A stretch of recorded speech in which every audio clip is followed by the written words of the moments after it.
Қоғамда білім беру мекемелері мен билікті шоғырландыру арқылы заманға сай білім беру жүйесін құруға және дамытуға негіз бар.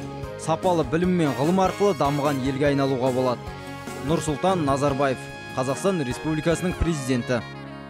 Жалпы адам тәрбиелеуде, азамат тәрбиелеуде өмірдің қыр-сырын танытып, сан қилы құбылыстарды терең түсінуге баулуда дарынды мұғалімдердің еңбегі өлшеусіз. Қарыштап дамыған Қазақстанның тәуелсіздік алғанына биыл 22 жыл. Егемендігін алып, еркін мемлекет атана салған тұста тәуелсіз ел деп танып, алғашқылардың бірі болып мойындаған түбі бір түрік бауырларымыз еді. Азаттыққа алғаш адым басқан жас мемлекет ең бірінші білім жүйесін жақсартуға кірісті.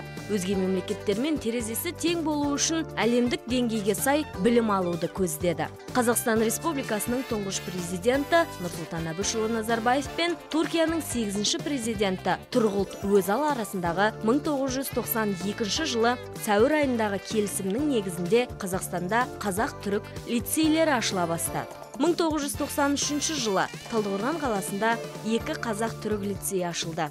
Талдықорған облыстық қазақ-түрік ер балалар лицейі және қазақ-түрік техникалық лицейі. Ел болашағының еңселі болуы білімді ұрпақ қолында. Жастарды жүйелі біліммен қаруландырғанда ғана еліміздің ертеңі айқын болары хақ. Талдықорған қазақ-түрік лицейі заман талабын ілім нұрымен сәулелендіріп, білімнің қайнар бұлағына айналған оқу ошағы. 1993 жылы жаңа мемлекеттің жаңашыл мектебі табалдырығын 101 шәкірт аттады. Дарынды балаларға арналған білім шаңырағы ағылшын математикалық бағыттағы мектеп. Оқыту қазақ және ағылшын тілдерінде жүргізіледі. Лицейге жалпы білім беретін мектептің 6-шы сыныбын бітірген оқушылар қабылданады. Осы білім ордасының түлектеріне жалпы орта білім туралы аттестатпен қоса ағылшын түрік тілдерін және компьютерді жетік меңгергені туралы сертификат табыс етіледі. Лицей түлектері 100% жоғарғы оқу орындарына түсуіне білімдері жетеді. Ұлттық бірыңғай тест бойынша үздік нәтиже көрсетіп келеді.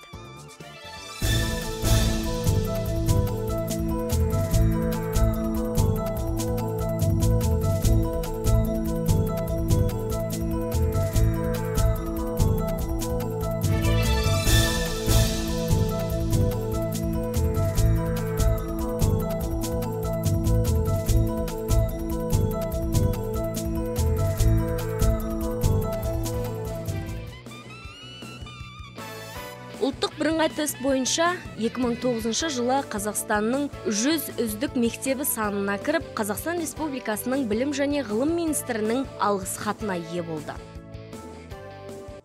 Лицейдің білім беру жүйесі халықаралық стандарттарға сай. Бұл білім ошағының түлектері кез келген шетелге барып, өз білімдерін жоғарылата алады. Бір ғана дәлел, тек осы лицейден 15 түлек болашақ халықаралық бағдарламасы бойынша шетелдерде оқып жатыр.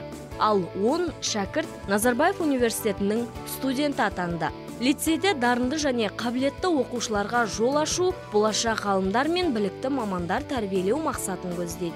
Бұл бағытта түрлі олимпиада және ғылыми жоба жұмыстарын дайындауда белсенді жұмыс атқаруда. Негізгі пәндер бойынша жүйелі түрде өтетін пәнаралық сайыстарда лицей шәкірттері жүлделі орындардан көрінуде. Сүйікті лицейімді бітіріп отырмын. Осыған дейін ең алғаш лицейға келгенімде лицей деген ұғымды ешқашан білмеп едім. Бірақ ата-анамның мені үміт артып осы лицейға жібергеніне ешбір сәтте өкінген емеспін. Осы лицейдің арқасында әртүрлі жарыстарға қатысып, жетістіктерден, биіктерден көріне білдік. Сол биіктердің арқасында лицейіміздің атын асқақтата білгенімізге біз үшін үлкен мәртебе. Бұл лицей бізге тек қана білім емес, тәрбие де берді. Сол үшін ұстаздарымыздың алдымызда алғысымыз өте зор, шексіз. Ұстаздарыма өте үлкен алғысымды білдіремін. Мектеп жүрегі мұғалім. Оқу шаңырағында жалпы 26 ұстаз бар. Барлығы да білім білігін қажыр қайратын шәкірттері бойына құйған бастамашыл ұстаздардың бірі. Халықаралық білім беру стандарты қалыптасқан лицейде шетелдік мұғалімдер де сабақ береді. Білім шаңырағында тек талдықорғандық қана оқушылар оқымайды. өзге қалалардан да келіп білім алушылар бар. Оларға арнайы жатақхана да қарастырылған. Ол тек жатын орын ғана емес, бір-бірімен шет тілінде тәжірибе алмасуға, топпен жұмыс істеуге, ұжымдық сананы қалыптастыруға, белгілі тәртіппен сабаққа дайындалуға, өзара көмектесуге, ауыз бірлікті болуға, адамгершілік қасиеттерді үйренуге баулайды. Бұл жердегі оқушылар 4 тілде сайрап тұр. I have been studying here for 5 years, and in entry examination I have taken 114 points. My primary school was placed in another city named Karabulak. I chose this school because some kind of lessons are taught in English language, such like biology, chemistry, physics, and computer lesson. Because the English is international language of science, technology, and business, and also medicine. Here we live in dormitory, and we have many kind of friends here. And I'm very grateful to study here. Ben lisede sadece bilim almıyorum. Yüreği bir, davası bir olan kardeşler dinliyorum. Bu gönlü zengin kardeşlerim de aynı sofraya oturuyor ve aynı aşa kaşık salıyorum. 5 yıllık lise hayatımda farklı kültürler ve farklı duygular öğreniyorum. Ama bir şeyi çok iyi biliyorum ki, vefa bu lisenin bize kazandırdığı en güzeli haslet. Bu haslet sayesinde 5 yılın sonunda ayrılsak da dostun dosa vefasının hiç bitmeyeceği ümidini taşımaktayım. А также, что хотел бы сказать, кроме высокого образования, ты можешь также получить отличное воспитание благодаря своим учителям, которые находятся в дружеских отношениях с учениками, и также своим воспитателям. Жалпы кез келген білім шаңырағы түлектерінің санымен емес, даңқымен даңқты. Талдықорғандық Қазақ-түрік лицейі өзінің азды-көпті 20 жылдық тарихында сапалы білімді, саналы тәрбиелі 772 түлек ұшырды.